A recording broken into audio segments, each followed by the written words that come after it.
విశ్వక్సేనాయ నమః. ఈ రోజున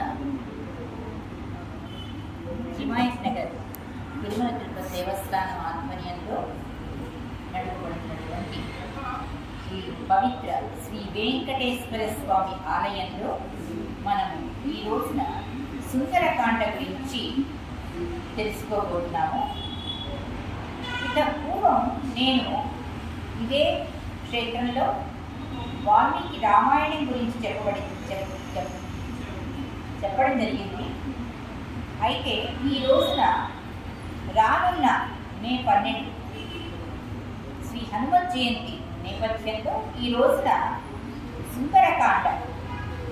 ఈ సుందరకాండ గురించి మనం తెలుసుకోబోతున్నాం అన్నమాట. ఇంతకుముందు తెలుసుకున్నప్పటికీ కూడా సుందరకాండ అనేది ఎంతో సుందరమైనది. ఎన్నిసార్లు మనం విన్నా, ఎన్నిసార్లు చదువుతున్నా, ఎన్నిసార్లు పారాయణం చేసినా అంత ఫలితాన్ని ఇచ్చేటటువంటి సుందరకాండ. ఇది ఎంతో ప్రతిష్టమైనటువంటి, ప్రాముఖ్యత సంతరించుకున్నటువంటి, ప్రశస్తమైనటువంటి, విలువైనటువంటి, ఇలా పారాయణం చేయంగానే కానీ అలా ఫలితాన్ని వసగేటటువంటి ఒక సాధనం అనుకోవచ్చు. దీన్ని నిజంగా పారాయణం చేస్తే ఫలితం రాని వాడు ఎవరు ఉంటారు? రామాయణం మొత్తం విన్నప్పటికీ కూడా ఈ సుందరకాండ వినటం, చదవటం ఎంతో పూర్వజన్మ సుకృతం అన్నమాట. ఎందుకంటే వాల్మీకి మహర్షి రామాయణాన్ని రచించేటప్పుడు ఈ సుందరకాండలో ఎన్నో సుందరమైన ఘట్టాలను, సుందరమైనటువంటి క్షేత్రాలను, సుందరమైనటువంటి మనసున్న వ్యక్తులను మనకు పరిచయం చేశారు. అది ఎంత సుందరంగా అంటే, ఈ సుందరకాండ అనే పేరు ఎందుకు వచ్చిందంటే, ఇందులో మనం ప్రస్తావిస్తున్నటువంటి ప్రతి విషయం కూడా అత్యంత సౌందర్యంగా ఉంటుంది, సుందరంగా ఉంటుంది. అది వినటానికి కావచ్చు, చూడటానికి కావచ్చు, మనస్సుకి కావచ్చు. ఇంత సుందరమైన సుందరకాండ నిజంగా మొత్తం రామాయణం చదివినా చదవకపోయినా ముందుగా సుందరకాండ చదివి ఆ తర్వాత కూడా రామాయణం చదవచ్చు అన్నమాట. ఇది నిజంగా ఆశ్చర్యాన్ని దొరికే విషయం, కానీ నమ్మదగినటువంటి యథార్థం అని ఘంటాపథంగా చెప్పవచ్చు. అయితే మనం ఇదివరకు బాలకాండ, అయోధ్యకాండ, అరణ్యకాండ, కిష్కింధకాండ చెప్పుకున్నాం. అయితే తరువాతి కాండం ఈ సుందరకాండం అన్నమాట. కిష్కింధలో చివరిగా కిష్కింధకాండ చదివినప్పుడు మనం ఏం చదువుకున్నామంటే, చివరిగా సుగ్రీవుడి ఆదేశానుసారం అంగదుని నేతృత్వంలో ఆంజనేయుడు, జాంబవంతుడు, ఇతర వానర శ్రేష్ఠులు దక్షిణ దిశగా శ్రీరాముని ఇల్లాలైనటువంటి సీతను వెతకటానికి వెళతారన్నమాట. అలా వెళ్ళే సన్నివేశం జరుగుతుంది. వారంతా కూడా మహేంద్రగిరికి చేరుకుంటారు. మహేంద్రగిరి అనే ఒక ఉన్నతమైన పర్వతం అది. ఆ పర్వతం నిండా ఎన్నో గుహలున్నాయి, ఎన్నో విలువైన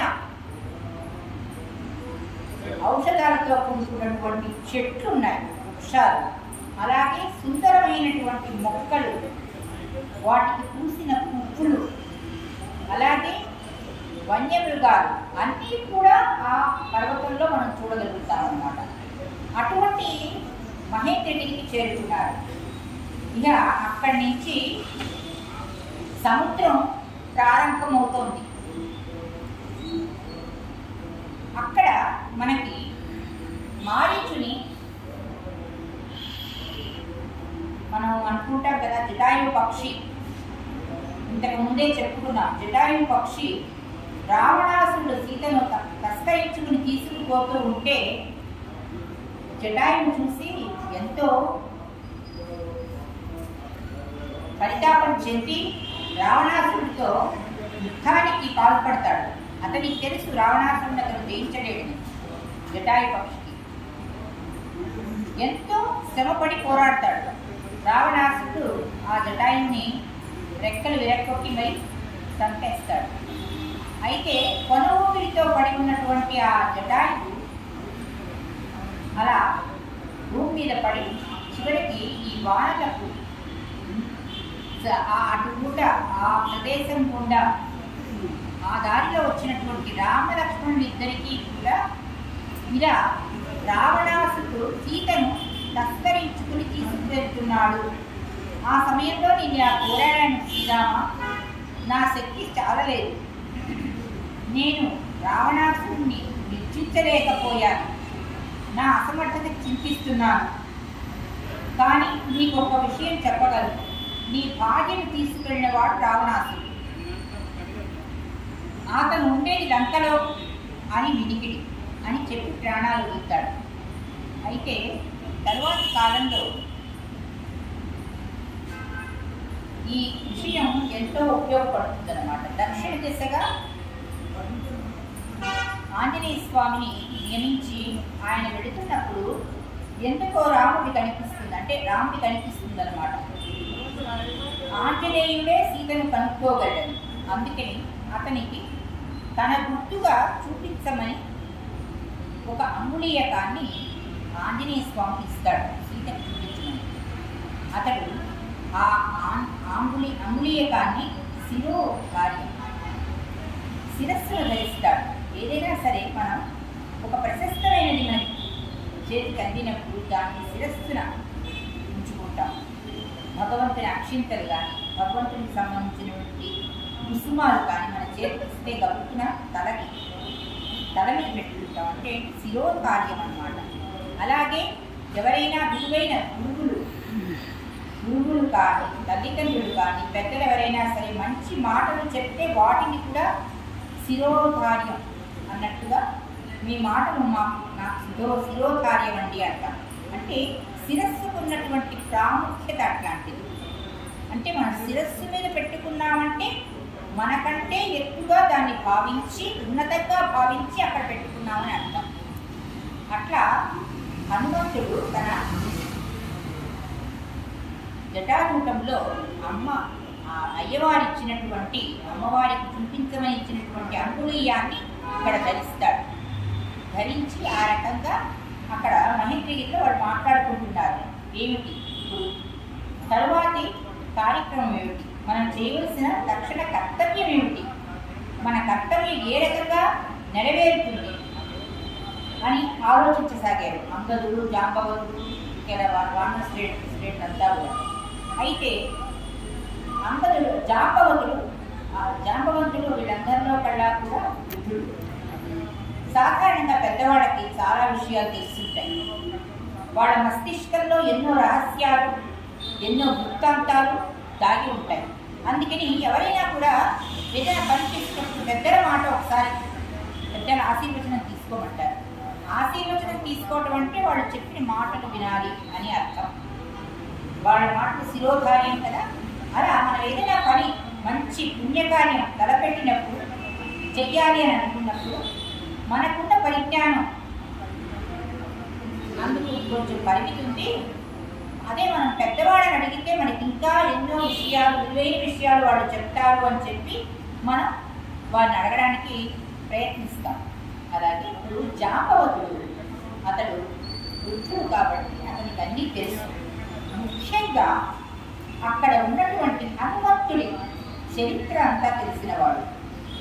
ఆ హనుమంతుడి చరిత్ర మామూలైంది కాదు. అతను పుట్టగానే వీరుడయ్యాడు. ఎలాగంటే అతను పుట్టగానే సహజంగా ఆకలి ఉంటుంది ప్రతి ప్రాణికి కూడా. అయితే అతను ఏదైనా తిందామని చూశాడు, ఏదైనా బలం దొరుకుతుందేమోనని. అతనికి పోయి సూర్యబింబం కనిపించింది.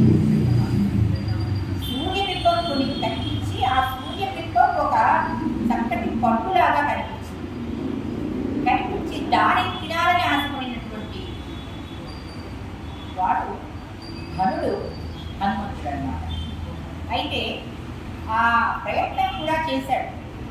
అప్పుడు సూర్యుడికి చాలా, అంటే ఎవరైనా చిన్నపిల్లలు పెద్ద పెద్ద పనులు చేయడానికి ఉత్సాహం చూపిస్తే వారిని చూస్తే ముచ్చటేస్తుంది. అప్పుడు గురువుగా ఆయన, సరే నువ్వు బాగానే తీసుకున్నావు విద్యుగానే అని చెప్పి ఇవి తినేది కాదు, ఇట్లా తినకూడదు, తినవలసిన పండు వేరే ఉంది అని చెప్పి చూపిస్తాడు. అలాగే అప్పుడే ఇంద్రుడు ప్రత్యక్షం అవుతాడు. ఇంద్రుడు కూడా ప్రత్యక్షమై అతనికి దివ్య వరాలు ఇస్తారనమాట. అలాగే వాయునందనుడు, ఈయనని వాయునందనుడు అని పిలుస్తాడంటే హనుమంతుడి యొక్క తండ్రి వాయునందనుడు. ఆయన భార్య మారుతి, అంజని, అందుకే అంజని సుత హనుమాన్ అంటారు.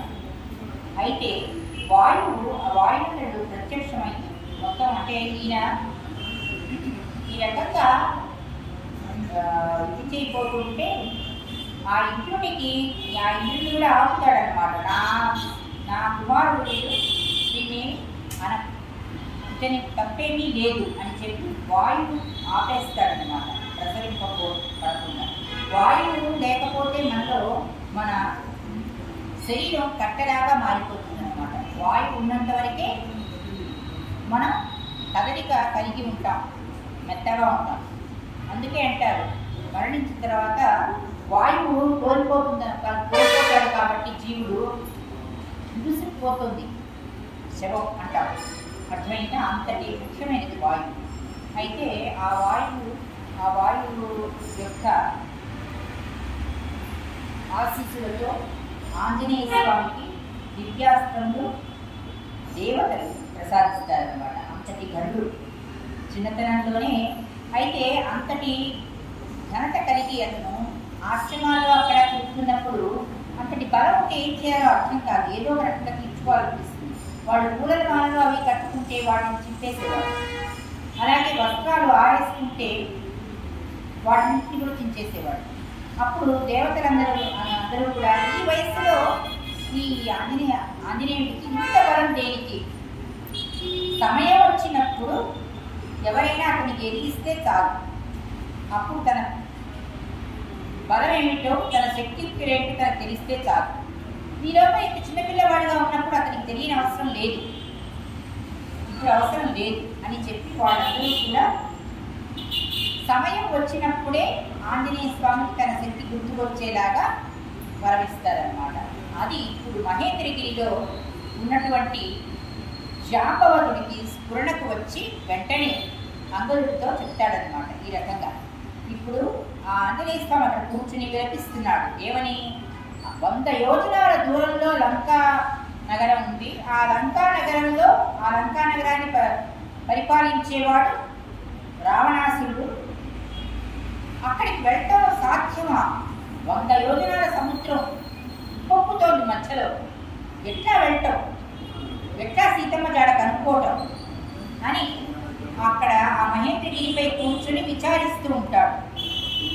అప్పుడు జాంబవంతుడు అంగదుడు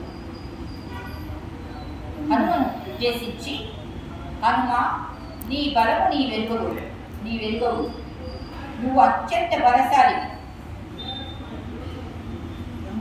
ప్రసన్నాంజనేయ ప్రభా దివ్యకాయ, నీవు వాయుపుత్రుడివి. అలాగే నీకు ఎంతో పెద్ద తోక ఉంది. నీవు ఎంతో శరవేగంతో, వాయువేగంతో జలధిని లంఘించగల సమర్థత నీలో ఉంది. ఆకాశ మార్గాన అతి సులువుగా లంకా నగరానికి చేరుకోగల సామర్థ్యం నీకు మాత్రమే ఉంది. నీవు తప్ప అన్యులెవరూ కూడా ఆ లంకా నగరానికి చేరుకోలేరు. అది వాయువేగంతో వెళ్ళగలిగిన శక్తిశాలివి నీవే, ధీశాలివి నీవే, శూరుడివి నీవే అని హనుమంతుడిని పొగుడుతారు. అప్పుడు హనుమంతుడికి గుర్తుకు వస్తుంది తన శక్తి. ఇది వరకర చిన్నప్పుడే అతనికి మునులు వారంతా కూడా ఆ రోజు వచ్చినప్పుడు, ఆ అవసరం వచ్చినప్పుడు లోక కళ్యాణానికి ఆంజనేయ స్వామికి తన శక్తియుక్తులు తెలిస్తే చాలు, ఆ రోజు తెలుస్తాయి అని అన్నారు కదా. ఈ రోజున అంగదుడు జాంబవతుడు ఆ రకంగా అతనిని స్తుతించి కీర్తించేసరికి, కీర్తించడం అంటే అతని శక్తిని ఆయనకి తెలియలేదు, దండకం చదవడం, నువ్వే చెయ్యగలవు అని చెప్తారు. ఆ స్ఫూర్తితో మనస్సులో రామకార్యం సఫలీకృతం చేయాలనేటువంటి దీప్తితో తనకున్నటువంటి శక్తియుక్తులంతా కూడా కూడగట్టుకుని మహేంద్రగిరిపై అతను ఆజానుబాహుడుగా పైకి ఎదుగుతాడు. గుండెల నిండా రామనామం నిండి ఉంది. రామనామంతో పాటు పైకెగరగల శక్తిని కూడా చేసుకున్నాడు. అలాగే తొడలలో శక్తిని కూడగట్టుకున్నాడు. అటు పిమ్మట మనస్సులో ఎంతో కార్యదీక్షను నింపుకుని కార్యశీలత కలిగిన వాడే ఎంతో ఉత్సాహంతో ఉద్వేగంతో తన బలాన్నంతా కూడగట్టుకుని ఎగరటానికి సంసిద్ధమవుతున్నాడు. ఎగరాలి అంటే కింద కాళ్ళు అదమాలి. అతను 2 కాళ్ళు అదిమేసరికి మహేంద్రగిరిలో ఉన్నటువంటి గోరల్ని కూడా కూలిపోయినట్టయిపోయింది. వృక్షాలు కూడా పెకరించబడ్డాయి. వన్యమృగాలు భయంతో పరుగులు పెట్టాయిట. ఇక ఆ సుందరమైనటువంటి కొండ మీద ఉన్నటువంటి వివిధ రకాలైనటువంటి వృక్షాలు, మొక్కలు, వీటి నుంచి పూసినటువంటి చక్కటి పువ్వులు, కుసుమాలు అవన్నీ కూడా ఎగిరి పడుతూ ఆంజనేయ స్వామి మీద పడ్డాయిట. అలాగే సముద్రం మీద పడ్డాయిట. ఆయన ఈ రకంగా అదిమి పైకి ఎగరే సమయానికి ఆ పుష్పాలన్నీ ఆంజనేయ స్వామి మీద ఉన్నాయి, మహేంద్రగిరి మీద పడ్డాయి, అలాగే సముద్రం మీద కూడా పడ్డాయి. సముద్రం మీద పడి అవి ఎలా మెరుస్తున్నాయంటే ఆకాశం తారలతో సహా భూమికొచ్చి ఇక్కడ కనపడుతోందా, మనకి భూమికి వచ్చిందా అన్నట్టుగా ఉన్నాయట.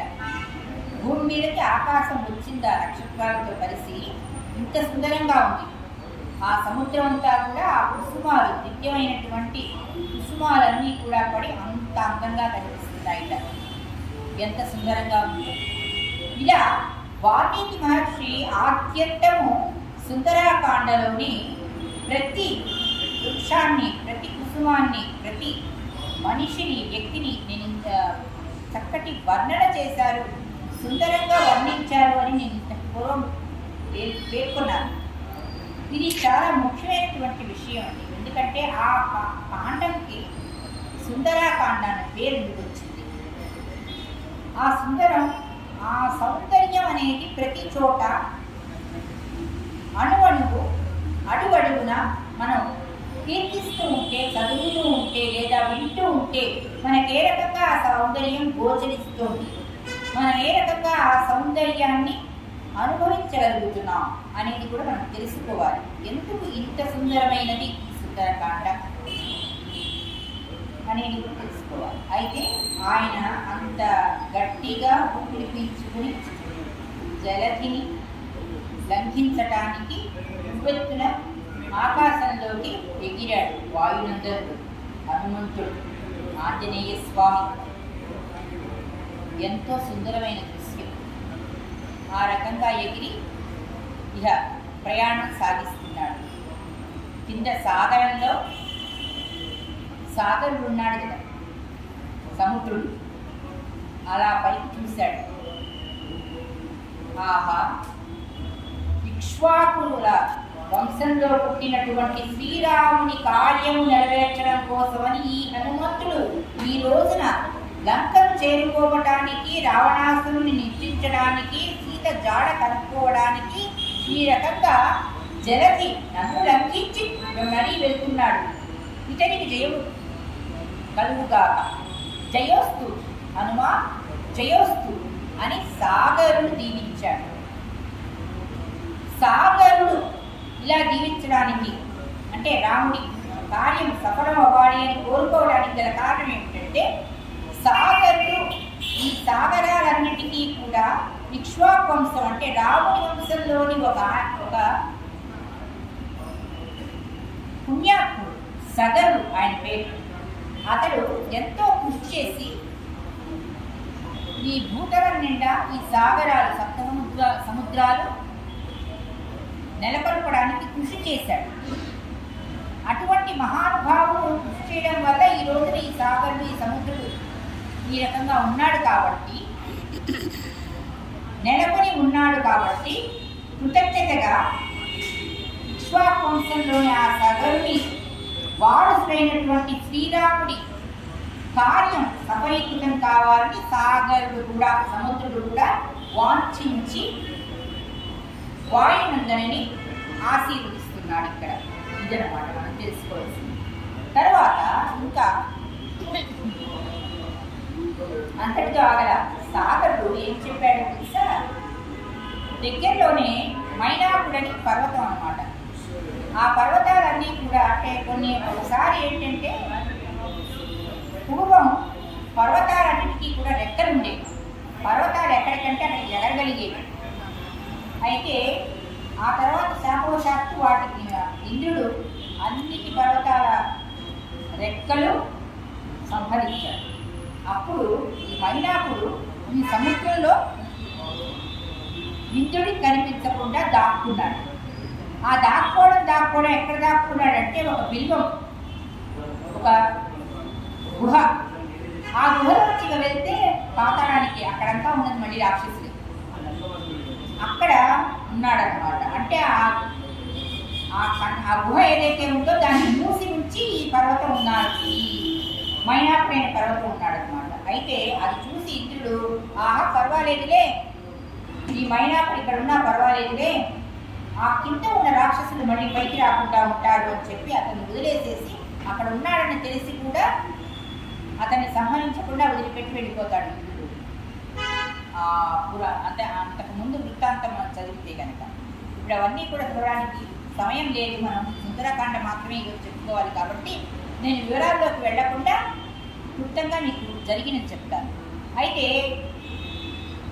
ఈ మైనాకుడు చెప్తాడనమాట, నువ్వు లే, ఈ రకంగా వాయునందనుడు ఆంజనేయ స్వామి వస్తున్నాడు, శరవేగంతో వస్తున్నాడు. ఎలా వస్తున్నాడు? రాముడు బాణం వదిలితే మళ్ళీ వెనక్కి తిరగకుండా ఎక్కడికి వెళ్ళాలో ఆ దిశగానే ప్రయాణం చేస్తూ శరవేగంతో వెళుతుంది రాముని బాణం. అదే విధంగా వస్తున్నాడు ఆంజనేయ స్వామి. లే, త్వరగా లే, మళ్ళీ వెళ్ళిపోతాడు.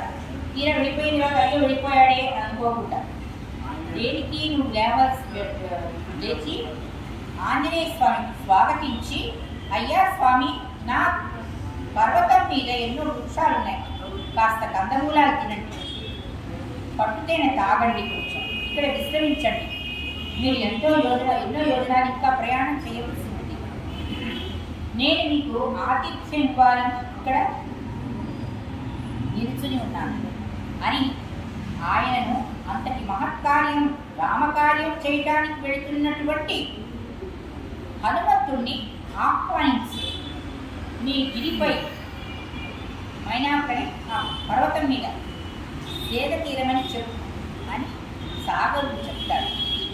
అలాగే నేను మైనాకుడు లేచి అటు పైకి వెళ్ళి ఆ సాగరుడు చెప్పిన విధంగానే ఆంజనేయ స్వామికి స్వాగతం పలికి దండం పెట్టి, స్వామి, మీరు కాసేపు నా పర్వతం మీద సేద తీరండి, కందమూలాలు సమర్పించుకుంటాను, ఆరగించండి అని చెప్తాడనమాట. అయితే ఆంజనేయ స్వామి మాత్రం అందుకు ఒప్పుకోరనమాట. ఎందుకంటే ఆయన కార్యశీలత అలాంటిది, ఆయన కార్యదీక్ష అలాంటిది. ఎలా ఉండాలంటే ఇంగ్లీష్లో మనం ఫోకస్ అంటాం, దృష్టి ఆ చేసే పని మీదే మనం పెట్టాలి. అంతే తప్ప ఇతరత్రా ఎవరు మాట్లాడినా, ఎవరు ఇంకేం చెప్పినా, ఎవరు ప్రలోభపెట్టినా అటువైపు మళ్ళకూడదు మన మనస్సు. ఏదైతే మనం పని చెయ్యాలో, ఏదైతే కార్యం ఉందో మనం దీక్షగా ఆ కార్యాన్ని నిర్వహించాలని పూనుకుని ప్రయత్నించి మనం ప్రయాణం కొనసాగిస్తున్నామో దాని మీదే మనస్సు ఉండాలి తప్ప ఇతరత్రా ఎవరు పలకరించినా, ఎవరు ఆతిథ్యం ఇస్తా అన్నా, ఇంకేదో చెప్పి ఆగమన్నా ఆగకూడదు. అది కార్యశూరుని యొక్క లక్షణం. అయితే ఆయన చెప్తారనమాట, అయ్యా స్వామి నీ మంచితనం చాలా పొగడదగినది, శ్లాఘనీయం అని చెప్పి ఇలా చెయ్యి జస్ట్ ఇలాగ చెయ్యి మీద వేసి ఆశీర్వదించినట్టుగా చేసి, దయచేసి నా ఈ ఉత్సాహానికి అడ్డురా, నేను ఎంతో ఆశతో ఎంతో పెద్ద కోరికతో అమ్మవారిని చూడాలని, అయ్యవారికి అమ్మవారి జాడ చెప్పాలని కృతనిశ్చయుడైనై వెళుతున్నాను. ఈ రకంగా నన్ను మాత్రం ఇప్పుడు క్షణం కాలం కూడా ఆపం, వచ్చేటప్పుడు చూస్తాను, తర్వాత కాలంలో నీ ఆతిథ్యం నేను స్వీకరిస్తాను అని చెప్పి సున్నితంగా తిరస్కరించడం అంటారు. అంటే గట్టిగా చెప్తే అవతల వాడ మనసు నొచ్చుకుంటుంది. అదే మెల్లిగా సున్నితంగా తగు విధంగా చెప్తే వాళ్ళు కూడా ఒప్పుకుంటారు, సరేనంటారు ఈ మాటకి. అలా ఆ మైనాకుడిని సమాధానపరిచి అక్కడి నుంచి తన ప్రయాణాన్ని మళ్ళీ శరవేగంతో కొనసాగిస్తాడు హనుమంతుడు. అయితే అలా వెళుతూ ఉంటే ఈసారి అతనికి సురస అనే నాగమాత కనపడుతుంది.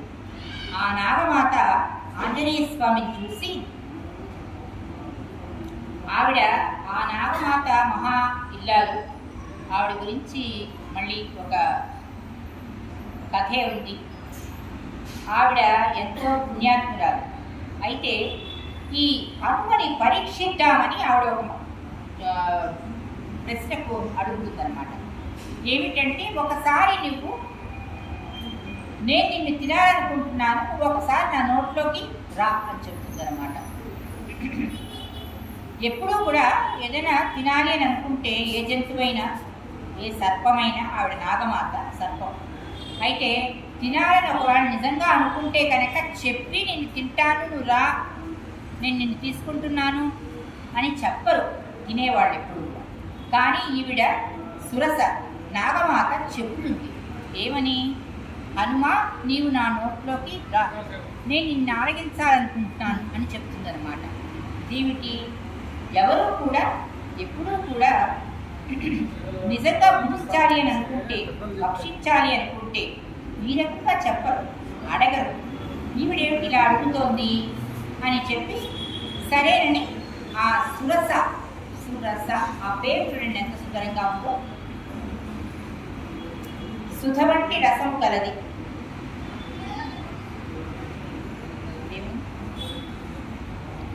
సుధ వంటి రసము కలది అంటే మంచి రుచి కలిగినటువంటి రసము కలది అని అర్థం. అయితే ఈవిడ అసలు మనస్సు మంచిది. అయితే ఆవిడ అభీష్టం మేరకు సరే అని చెప్పి అక్కడ ఒక నిమిషం మాత్రం నిలిచి ఆయన కాయాన్ని పెద్దది చేస్తాడు. అయితే ఆవిడ కూడా తన నోరు ఇంకా బాగా తెలుస్తుంది అనమాట, ఇంకా పెద్దది చేస్తాడు ఆంజనేయ స్వామి తన కాయాన్ని, తన శరీరాన్ని ఆవిడ ఇంకా పెద్దది చేస్తుంది. అతను అది చూసి ఇంకా పెద్దగా అవుతాడు, ఇంకా పెద్దది చేస్తుంది, అతన్ని నోట్లోకి తీసుకోవాలి. క్షణం తుటి అంటే ఒక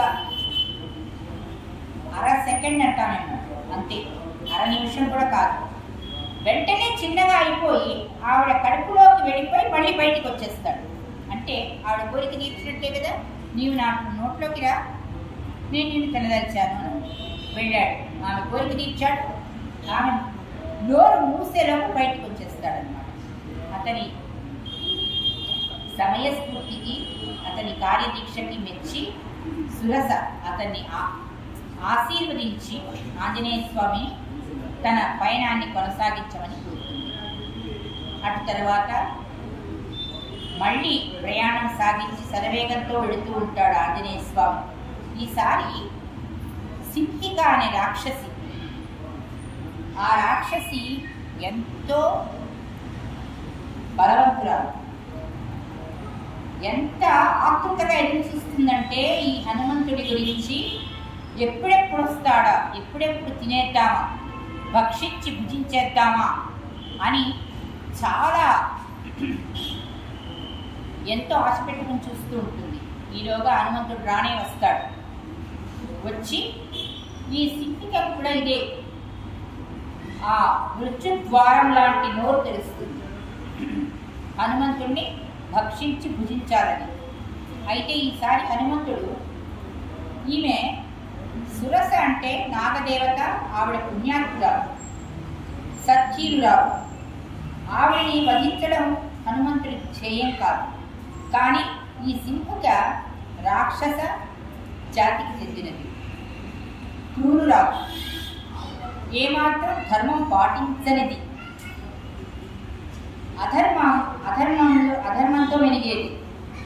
అందుకని ఈ సింహికని భక్షించి తీరాలి అని చెప్పి హనుమంతుడు ఆమె నోరు తెరిచి ఇలాగా హనుమంతుడిని నోట కరుచుకునే సమయానికి అతను చిక్కక మరల తన కాయాన్ని పెంచి సింహికను కొంచెం ఇబ్బంది పెట్టి ఈసారి అతను లోపలికి వెళ్ళిన వాడు శరవేగంతో ఆమె మర్మస్థానాలు, అంటే అవే ప్రాణానికి నిజం, అంటే ఆయువు పట్టు లాంటివి, వాటిని చిరిమి నలిపేసి భక్షించేస్తాడనమాట. ఆ రకంగా ఆ రాక్షసిని, సింహిక అనే రాక్షసిని చంపేసి వడిగా శరవేగంతో మళ్ళీ బయటికి వస్తాడు ఆంజనేయ స్వామి. ఆ రకంగా సింహిక ఆంజనేయ స్వామి చేతిలో హతురాలవుతుంది. అటు పిమ్మట మరల శ్రీరామ భక్తుడు ఆంజనేయ స్వామి తన పయనాన్ని కొనసాగిస్తున్నాడు. ఈసారి ఎంతో దూరం వెళ్ళాడు. ఆ 100 యోజనాల దరిదాపుల్లో ఉన్నాడు. ఇంకక్కడ దూరం నుంచి చూస్తూ ఉంటే ఆ లంకాపురి కనిపిస్తోంది. ఆ లంకాపురి ఎలా ఉంది? భూతలం మీద నిర్మించినటువంటి నగరంలా లేదు. అది కొంత పైకి, అంటే ఏంటి, ఆకాశ మార్గంలో కట్టినటువంటి ఒక కొండ మీద కట్టినటువంటి ఒక నగరంలాగా ఉంది. చూడటానికి చాలా సౌందర్యంగా అనిపిస్తుంది. సరే, లంకాపురికి చేరుకుని లంబ పర్వతం మీద దిగాడు. ఆ లంబ పర్వతం మీద దిగి అంతా చూస్తున్నాడు అన్నమాట, పరికించి చూస్తున్నాడు. ఎలా ఉంది లంకా నగరం? ఆహా, కాంచనమయమై ఉంది. అన్ని ప్రహరీ గోడలన్నీ కూడా, నగరంలోని ప్రహరీ గోడలు, ఎత్తైన మేడలు, భవనాలు అన్నీ కూడా కాంచనమయమై ఉన్నాయి. బంగారంతో, వజ్రాలతో పొదిగి, రత్నాలతో ఎంతో శోభాయమానంగా ఉంది. అయితే ఇక్కడ ఒకటి చెప్పుకోవాలి. ఒక మంచి మనిషి అంటే ఇతని మంచి మనిషి అని చెప్పడానికి అతని వాక్కు, అతని ముఖ వర్చస్సు, అతని శరీరము, అతని నడవడిక, అతని మాట అంతా కూడా మనకి తెలిసిపోతుంది ఇతను మంచివాడని. అయితే కొంతమంది ఉంటారు, పైకి మంచిగా కనిపిస్తారు కానీ లోపలంతా పుండే. అటువంటి కోవకు చెందినటువంటి నగరం ఈ లంకా నగరం అన్నమాట. ఎంత సుందరంగా ఉంటేనేమి, ఎంత చక్కటి ఉద్యానవనాలు ఉంటేనేమి, లోపల ఉన్నటువంటిదంతా, లోపల ఉన్న వాళ్ళంతా రాక్షసులు, వాళ్ళంతా కూడా దుర్బుద్ధి కలిగిన వాళ్ళు, ధర్మ నిబద్ధత లేని వాళ్ళు, ధర్మాన్ని పాటించని వాళ్ళు. అసలు దేవతలంటే పడనివాడు, దేవతలను దుమ్మినవాడు అతనే కదా రావణాసురుడు. రావణాసురుడికి అసలు ఆ పేరు ఎలా వచ్చిందంటే, ఒకసారి కైలాసంలో ఆయన పిలిస్తే పరమేశ్వరుడు పలకలేదట, పార్వతీ పరమేశ్వరుడు. అయితే అహంకారం కొద్ది ఏమిటి నేను పిలిస్తే పలకరా అని చెప్పి నంది, అక్కడ నంది భృంగి ఉంటారు కదా ద్వారపాలకులు, అయితే వాళ్ళతో వాగ్వివాదం పెట్టుకుంటాడు, పోట్లాడతాడు. అయినా కూడా వాళ్ళు లేదు, ఇప్పుడు ఇది ఏకాంత సమయము, అయ్యవారు అమ్మవారు ముచ్చటించుకుంటున్నారు, ఇప్పుడు నేను నిన్ను పంపించను అని చెప్తారు. అయితే అహంకార పూరితమైన మనస్సుతో ఉన్నటువంటి ఈ దశగ్రీవుడు కదా ఆయన పేరు, అసలు పేరు ఈయన దశగ్రీవుడు, రావణ బ్రహ్మ. అయితే ఇతను అన్నీ తెలిసిన వాడే కానీ ఏమీ ఆచరించడు, ధర్మాలన్నీ తెలుసు, ఏది నీతో ఏది ఎటువంటి ఏది అనుసరించవలసిన నియమమో తెలుసు, అన్నీ తెలుసు కానీ ఆచరించడు, అటువంటి వాడు దశగ్రీవుడు. అయితే ఆ రోజున నంది భృంగి ఈ రకంగా పార్వతీ పరమేశ్వరుని దర్శించడానికి అనుమతి ఇవ్వకపోయేసరికి ఆ పర్వత శిఖరాన్ని, కైలాస పర్వత శిఖరాన్నే ఎత్తి ముడివి దాన్నే భక్షించాలని అనుకున్నాడు. భక్షించడం అంటే కూరద్రోయడం అన్నమాట. తన భుజబలమంతా పెట్టి ప్రయత్నించాడు. ప్రయత్నించినప్పుడు అతని అరుపులకి ఆ పక్కన లోకాల్లో అందరూ కూడా అరుస్తున్నాయి. ఏమిటి అరుపులని వాళ్ళు కూడా అరవడం మొదలెట్టారట, హాహాకారాలు చేయడం మొదలెట్టారట, వాళ్ళందరూ కూడా మొదలెట్టారట. అందుకని ఈ సందర్భాన్ని పురస్కరించుకుని అతనికి రావణాసుర అనే పేరు వచ్చిందన్నమాట. అది అతని నామంలోని దాగినటువంటి చిన్న చరిత్ర. అయితే ఈ రావణాసురుడి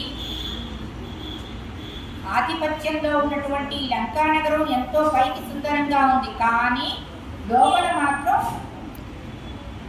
అలా కాదు, లోపల పూర్తి విభిన్నంగా ఉంటుందన్నమాట.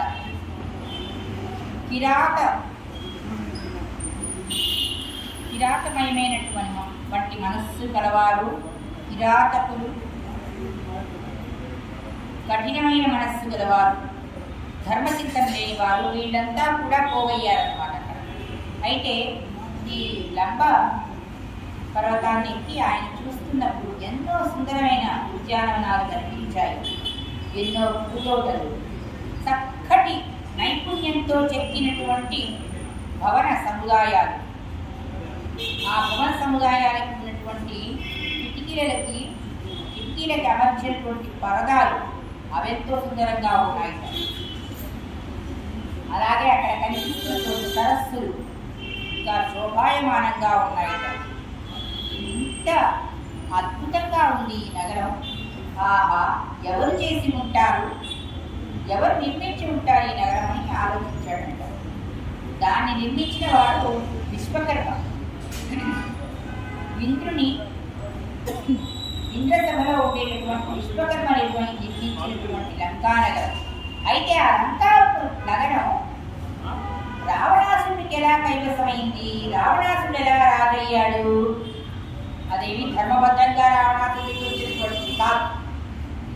రావణాసురుడు తన అన్న అయినటువంటి కుబేరుణ్ణి బెదిరించి లాక్కున్నటువంటి నగరం అది. అన్యాయంగా అక్రమంగా తాను తన ఆధీనంలోకి తీసుకున్నటువంటి నగరం.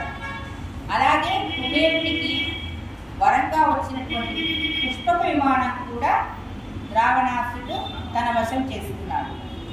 అది రావణాసురుడి కిరాతకానికి నిదర్శనం. సొంత అన్న అయినటువంటి కుబేరుడితో కూడా తలపడ్డాడు, అతనికి కూడా కీడే తలపడ్డాడు. అటువంటి రాక్షసుడు రావణాసురుడు. అతని బుద్ధి ఇటువంటిదన్నమాట. అతను మనకు ఇది ఇంతకుముందు చెప్పుకున్నాం అరణ్యకాండలో. తన చెల్లెలి శూర్పణఖని రాముడు లేదా లక్ష్మణుడు ముక్కు చెవులు కోసి పంపించాడని చెప్పేసేసి ఆ కక్ష పెట్టుకుని సీతమ్మ వారిని అపహరించి తీసుకొస్తాడు. తర్వాత సీతమ్మ వారిని తన సొంతం చేసుకోవాలనే దుర్బుద్ధి పుడుతుంది. వినాశకాలే విపరీత బుద్ధే. అందుకే ఆ బుద్ధి కలిగింది రావణాసురుడికి. ఇది కథ చరిత్ర. అయితే ఇంకా హనుమ లంకలోకి వెళ్ళాలి. అక్కడ లంకిని ప్రత్యక్షమైంది. లంకిని 24 గంటలు లంకను కాస్తూ ఉంటుందన్నమాట. చుట్టూతా తిరుగుతూ శత్రువులెవరు రాకుండా కనిపెట్టి ఉంటుందన్నమాట. అటువంటి లంకినికి కనిపిస్తాడు ఈయన. ఆ లంకిని హనుమంతుడిని లోపలికి వెళ్ళకుండా వారించి, నీవెవరివి, ఏ కార్యార్థం వచ్చావు, నీ పని ఏమిటి, అసలు ఇక్కడ ఎందుకు వచ్చావు, ఇక్కడికి వచ్చిన వాడి బతికి వెళ్ళగలనని అనుకుంటున్నావా తిరిగి అని బెదిరిస్తుందన్నమాట. అయితే అతను తాను వచ్చినటువంటి పని చెప్తాడు, చెప్పి బెదిరిస్తాడు. దాంతో ఈలోగా ఆవిడికే అనిపిస్తుంది, ఆహా నిజమేనేమో, పరమ పావని అయిన పరమ పతివ్రత శిరోమణి అయినటువంటి సీతమ్మ వారిని, రాముని సాక్షాత్తు ధర్మరక్షకుడైనటువంటి ధర్మమూర్తి అయినటువంటి శ్రీరామచంద్రుని ఇల్లాలను తస్కరించుకుని వచ్చాడు ఈ దశగ్రీవుడు. ఇతనికి తగిన శాస్తి చేయటానికే ఈ పనంతా జరుగుతోందేమో. ఈ రకంగా ఈ వానరుడు ఇలా వచ్చాడేమో, ఈ హనుమంతుడు ఇలా వచ్చాడేమో. తరువాత మా రాజుకి అంటే రావణాసురుడికి కీడు వాటిల్లబోతోందేమో. ఎందుకంటే పరస్త్రీని అపహరించడం అనేది అంత పెద్ద అకృత్యం, చేయరాని పని, మహాపాతకం, అది చుట్టుకోకమాడు. అందువల్ల ఆ మనిషి నాశనం కాకమాడు. ఇది ధర్మం చెప్తుంది. అయితే ఎంతో ఆమెకు జ్ఞానోదయం కలుగుతుంది, రాక్షసి అయినప్పటికీ కూడా. అటు పిమ్మట రాముడు హనుమంతుడు ఇక లంకాపూర్లో పయనించడం మొదలెడతాడు. భవనాలన్నీ ఎక్కుతాడు, చూస్తాడు. సుందరమైన భవనాలు, ఎంతోమంది రాక్షసులు తమ విలాసాలలో ఉంటారు. ఇష్టం వచ్చిన వాడు మాంసం అవన్నీ కూడా సేవిస్తూ ఉంటారు, మద్యాన్ని సేవిస్తూ ఉంటారు. మద్యం తాగి మాంసం తిని అకృత్యాలకి పాల్పడుతూ ఉంటారు. నగరం అంతా ఇదే. ఇక ఎక్కడ ఉంది ఇటువంటి పాపపు ప్రదేశంలో ఉందా నా సీతమ్మ? మా సీతమ్మ తల్లి ఇటువంటి పాపపు ప్రదేశంలో ఉందా? ఆహా, ఎంతటి కాలవైపరీత్యము! ఆ ధర్మమూర్తి ఇల్లాలే ఇటువంటి పాప కూటమిలో ఉండాల్సి వచ్చిందే అని బాధపడతారు. తర్వాత రావణాసురుడు ఉండేటటువంటి మండపానికి చేరుకుంటాడు, భవనానికి. అక్కడికి అతను చేరేసరికి రాత్రి అవుతుంది. అప్పుడు రావణాసురుడు తన పాంపు మీద పవళించి ఉంటాడు.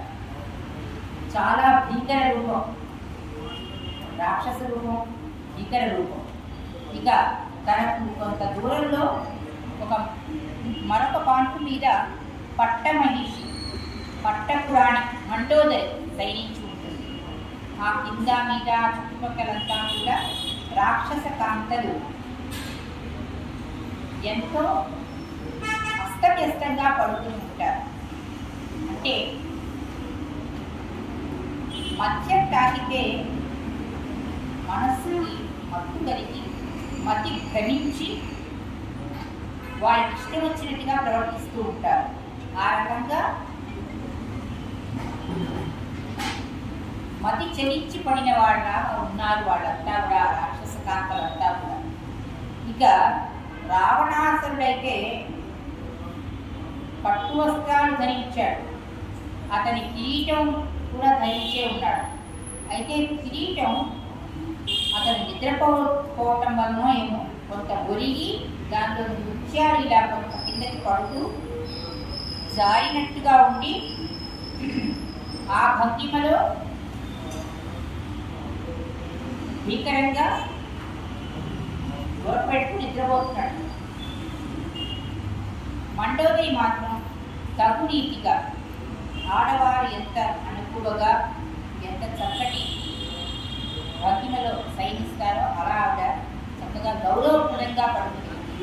కానీ మిగతా రాక్షస కాంతలు అలా లేదు.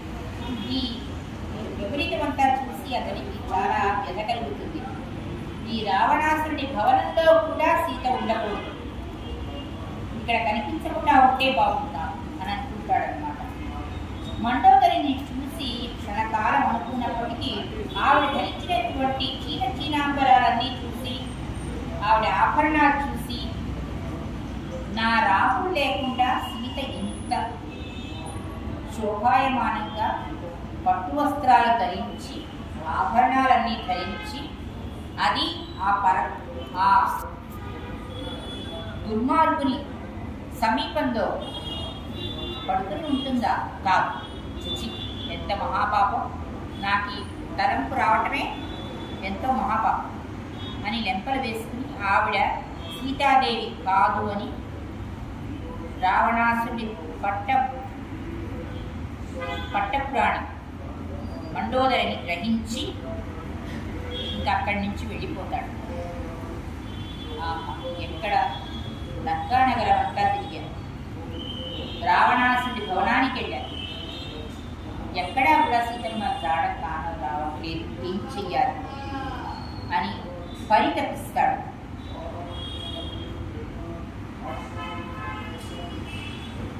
అయితే ఒక గోపురం మీదకి చేరి అతను అలా పరితపిస్తూ ఉంటే, వేదన పడుతూ ఉంటే, అయ్యో తన కార్యాన్ని సాధించుకోలేనా అని వేదన చెందుతూ ఉంటే, వ్యధపడుతూ ఉంటే, ఈలోగా అతనికి అశోకవనం కనిపించింది. ఆ భవనం నుంచి ఆ అశోకవనంలో శిక్షుభ వృక్షం కనిపించింది. వెంటనే ఆహా, అవును, నేను లంకంతా తిరిగాను కానీ ఈ అశోకవనం ఎప్పుడు ఇంతవరకు చూడలేదే, ఈ అశోకవనంలో నా తల్లి సీతమ్మ తల్లి ఉండి ఉంటుందా, ఆ శిక్షుభ వృక్షం మీదకి వెళ్ళి వెతుకుతాను అని చెప్పి క్షణమాత్రం ఆలస్యం చేయకుండా శిక్షుభ వృక్షం మీద కూర్చి వాళ్తాడు. అంతే, అక్కడ కింద దృశ్యాన్ని చూస్తాడు. రాక్షస కాంతలంతా ఉంటారు. అటు ఇటు తిరుగుతూ చూస్తాడు. ఈలోగా ఆ రాక్షస కాంతల నడుమ ఒక వనిత మాసిపోయిన చీర ధరించి ఎంతో దైన్య స్థితిలో ఉండి కళ్ళ వెంట నీరు కారుతూ ఎంతో శోకాతప్త హృదయంతో దీనంగా చూస్తూ ఉంటుంది ఆ సీతమ్మ తల్లి. ఓహో, అయితే మృగాల మధ్య ఉన్నటువంటి రాక్షస కాంతల మధ్య ఉన్నటువంటి చంద్రబింబంలా వెలుగుతున్నటువంటి ఈ అమ్మేనా మా అమ్మ సీతమ్మ తల్లి కావచ్చు. అవును, సీతమ్మ తల్లి ఇలాంటి మలినమైన వస్త్రాలు కాక పట్టు పీతాంబరాలు కట్టుకుని ఎంతో సంతోషంగా ఉంటుందా? కాదు, మలినమైన దుస్తులతో విలపిస్తూ ఉన్నది అంటే ఈవిడ నా తల్లి. నా అయ్య శ్రీరాముడు తన వద్ద లేడని, ఆ శ్రీరాముడి నుంచి తనను రాక్షసుడు అపహరించుకుని తీసుకుని వచ్చాడన్న శోకంలో ఉన్నటువంటి స్త్రీ ఈవిడ సీతమ్మవారు కాక ఇంకెవరు, ఇదే సీతమ్మవారు అయ్యుండొచ్చు అనుకొని చూస్తూ ఉంటాడు. ఈ లోపల అక్కడ ఉన్న వాళ్ళంతా కూడా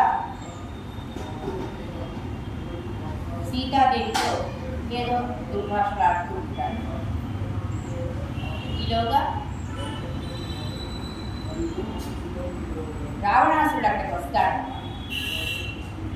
భీము అని పిలుస్తూ ఉంటాడు సీతని. అంటే భీతిన భయపడినటువంటి మనస్సు గలదాన, కన్నులు గలదాన, పిరికిదాన అని కూడా వస్తుంది ఇక్కడ అర్థం.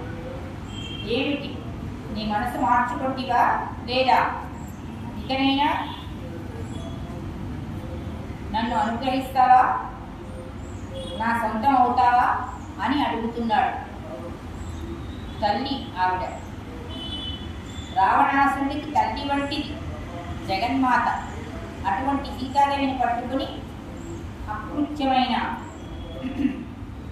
అస్థిరమైన మాటలు మాట్లాడుతున్నాడు రావణాసురుడు. ఆ మాటలు వినలేక ఆవిడ చెవులు మూసుకుంటోంది.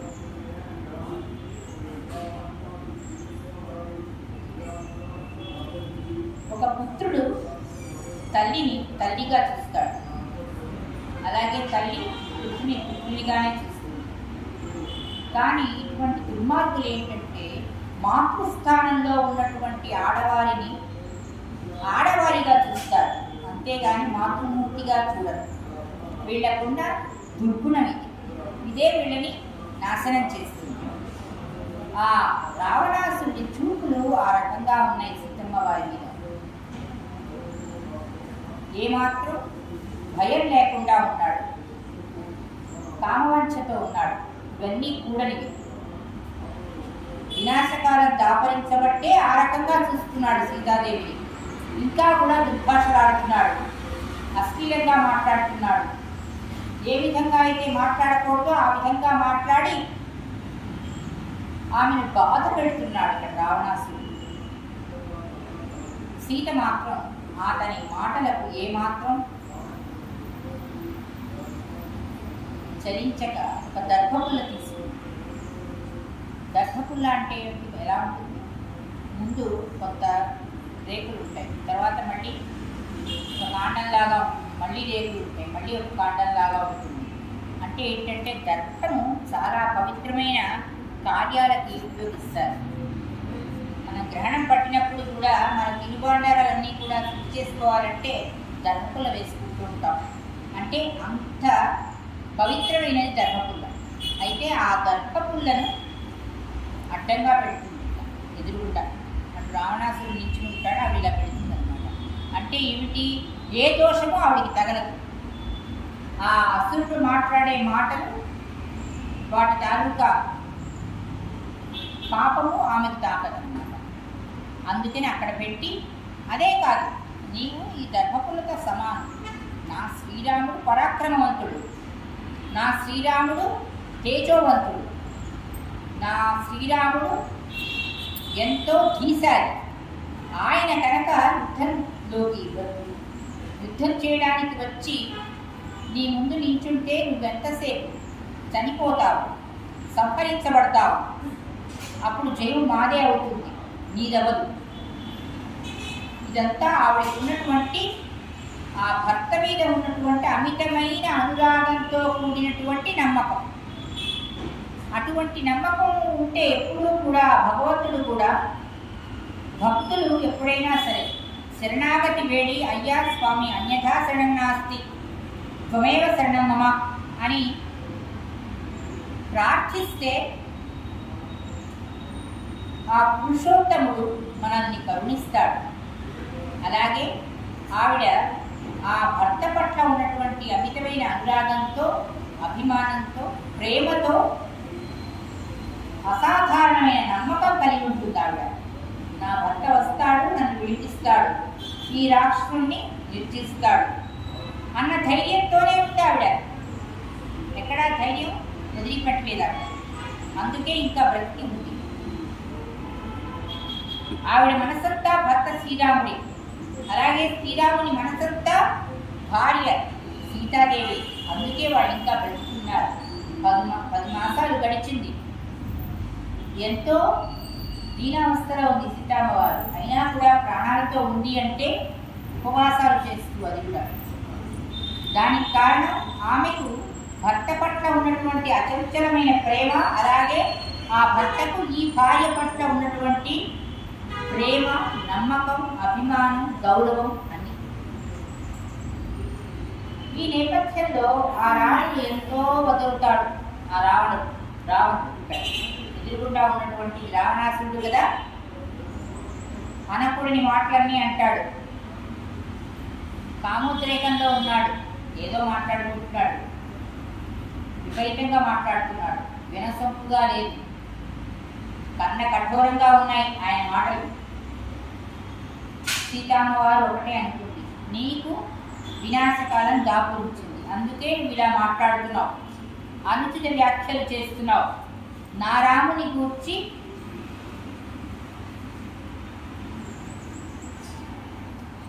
సులువుగా తక్కువ చేసి మాట్లాడుతున్నావు. ఇదంతా కూడా నీ అవివేకానికి, నీ బుద్ధిమాంద్యానికి, నీ మూర్ఖత్వానికి, కల్మషమైనటువంటి నీ మనస్సుకి నిదర్శనాలు ఇవన్నీ.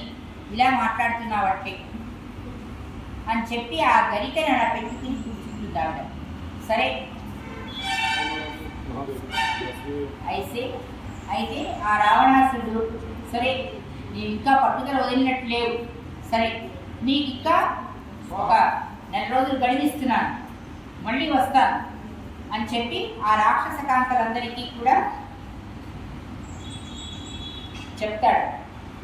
ఈమె మనస్సు మార్చవలసిన బాధ్యత మీది.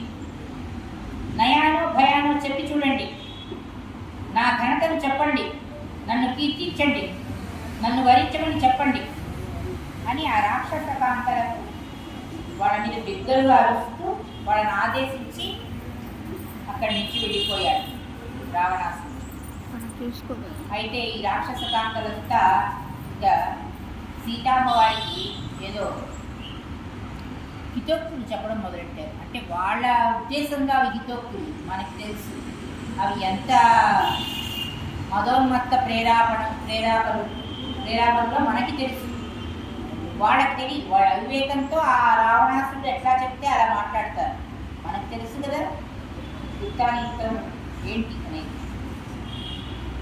అమ్మ సీతమ్మ తల్లి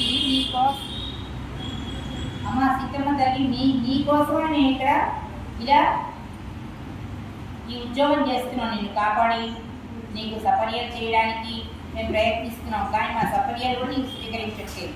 ఇంకా ఎందుకు ఇక్కడ? ఇన్నాళ్ళు నీ భర్త బ్రతికే ఉంటాడంటావా? నిన్ను ఇంకా మర్చిపోకుండా ఉంటాడంటావా? హాయిగా మా రావణాసురుణ్ణి కోరిక మన్నించు, హాయిగా సుఖంగా ఉండు, ఎందుకు నీ జీవితాన్ని అంతా నాశనం చేసుకుంటావు అని వీళ్ళేదో పెద్ద గొప్పవాళ్ళలాగా చెప్తారన్నమాట. అయితే ఆ మాటలన్నీ కూడా అసలు సీతమ్మవారికి వినాలని కూడా లేదు, కఠోరంగా ఉన్నాయి, కానీ తప్పటం లేదు ఆవిడకి. మంచి రోజులు కాకపోతే ఎలా ఉంటుందంటే, మనం ఏదైనా వినాలనుకున్నా అవన్నీ మనకి చెవికింపుగా ఉండవు నిజంగానే. చెవికింపుగా లేనివే జరుగుతాయి అక్కడ. మన మనసుకి ఇంపుగా లేనివి జరుగుతున్నప్పుడే మనం టైం బాగాలేదని అనుకోవాలి, మన సమయం బాగాలేదని అనుకోవాలి. అయితే ఈ రకంగా ఆవిడ విలపిస్తూ ఉంటే త్రిజట అనే రాక్షసి, ఆవిడ కూడా రాక్షస కాంత. అయితే ఆవిడ చెప్తుంది మిగతా రాక్షస కాంతలకు. ముందుగా సీతమ్మవారికి నమస్కరిస్తుంది. అమ్మ, నీ మాటలన్నీ పట్టించుకోదు, మా వల్ల నీకు చాలా అపకారం జరిగింది. మా రాజు నిన్ను అన్యాయంగా అపహరించి తీసుకొచ్చాడు, అది నీ భర్త ఇంట్లో లేనప్పుడు. వీరుడైతే ఆ పని చేయడు, పిరికివాడు కనుకనే నీ భర్త లేనప్పుడు నిన్ను తీసుకుని వచ్చాడు. ఇది ఒక పాపకృత్యం. ఇక మేమంతా ఈ రాక్షస కాంతలంతా నీ పట్ల ప్రవర్తిస్తున్న తీరంతా కూడా మంచిది కాదు. అయితే రాక్షస కాంతలారా వినండి, నాకు ఒక కళ శ్రీరాముడు లక్ష్మణుడు విజయకేతనం ఎగరవేస్తూ 1000 హంసలతో ఉన్నటువంటి ప్రాకారంలో వచ్చారట. సీతమ్మ వారు ఐరావతాన్ని ఎక్కి కూర్చుందట. వారు ఆవిడని తీసుకుని వెళ్ళిపోతున్నారట. రాక్షసుడు ఎర్రటి వస్త్రాలు ధరించి నూనె తాగుతూ ఒక నల్ల వస్త్రాలు ధరించినటువంటి స్త్రీ దక్షిణ దిశగా లాక్కుపోతోందిట. కుంభకర్ణుడు అంటే ఆ దిశగానే వెళ్ళిపోతున్నాడు. ఇలా రాక్షసులంతా కూడా నాశనం అవుతున్నారు. శూర్పణఖ దానికి కూడా చనిపోయే కాలం దాపు ఇలా నేను కలగన్నాను. సీత అమ్మవారిని రామలక్ష్మణులు వచ్చి చక్కగా పుష్పక విమానంలో అయోధ్య నగరానికి తీసుకువెళ్తున్నారు. ఇలా నేను కలగన్నాను. అది శుభప్రదం అని తనకు వచ్చినటువంటి స్వప్నాన్ని తెలియజేసింది. ఇక్కడ ఒక చిన్న విరామం తీసుకుంటున్నాను. సుందరకాండలో విరామం తీసుకునేటప్పుడు శుభమైనటువంటి వార్త చెప్పి మరీ విరామం తీసుకోవాలి. కాబట్టి ఇక్కడ సశేషం కొంత వ్యవధి తర్వాత మళ్ళీ నేను చెప్తాను.